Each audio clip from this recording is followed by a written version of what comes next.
51 శక్తిపీఠాలలో 44వ శక్తిపీఠం ఏమిటంటే మిథిలా ఉమాదేవి శక్తిపీఠం. భారత్ నేపాల్ సరిహద్దుల్లో ఉన్న ఒక పవిత్రమైన రాజ్యం. రాజా జనకుని కుమార్తె అయిన సీతాదేవి జన్మస్థలం అని చెప్పబడే మిథిలా ప్రాంతం. ఈ దివ్య భూమిలోనే దాగి ఉంది సతీదేవి పవిత్ర శరీర భాగం పడి శక్తితో నిండిపోయిన ఉమాదేవి శక్తిపీఠం. పురాణం ప్రకారం ఇక్కడే సతీదేవి ఎడమ భుజం పడి ఈ స్థలం శక్తితో కాంతివంతంగా మారింది. అమ్మవారు ఉమాదేవి భైరవుడిగా మహోదరుడు రక్షణ శక్తిని ప్రసాదిస్తారు. దక్ష యజ్ఞంలో సతీదేవి తన శరీరాన్ని అగ్నికి అర్పించగా శివుడు ఆ బాధను తట్టుకోలేక తన శరీరాన్ని మోస్తూ ప్రపంచమంతా తిరుగుతారు. విష్ణువు సుదర్శన చక్రం వాడి ఆ శరీరాన్ని 51 భాగాలుగా విభజించారు. ఆ భాగాల్లో ఒకటి ఎడమ భుజం జనక్పూర్ ప్రాంతమైన మిథిలాలో పడింది. భుజం అంటే బాధ్యత, ధైర్యం, శక్తి, స్థిరత్వం. అందుకే ఉమాదేవి ఇక్కడ భక్తునికి అచంచలమైన ధైర్యాన్ని ప్రసాదించే దేవతగా నిలిచారు.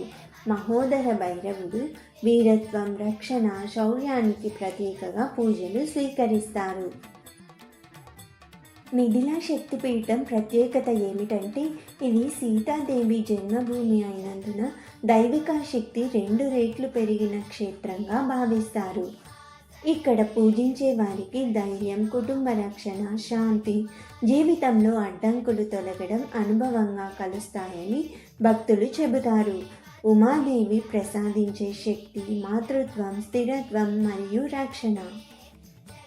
మిథిలా శక్తిపీఠంలో ఒక్కసారి మనస్ఫూర్తిగా నమస్కరిస్తే అడ్డంకులను తొలగిస్తారు, భయాలను నివారిస్తారు, మనసులో ధైర్యాన్ని నింపుతారు, కుటుంబ సమస్యలకి పరిష్కారం చూపుతారు. మహోదర భైరవుడు భక్తునికి శక్తివంతమైన రక్షణ వలయం కల్పిస్తారని స్థానికులు నమ్ముతారు.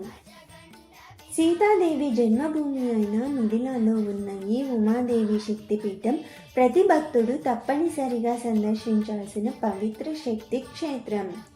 సతీదేవి ఎడమ భుజం పడి దైవిక శక్తితో నిండి ఉన్న ఈ స్థలం భక్తులకు ధైర్యం, శాంతి, శక్తి, రక్షణను ప్రసాదిస్తారు. ఓం శ్రీ మాత్రే నమః.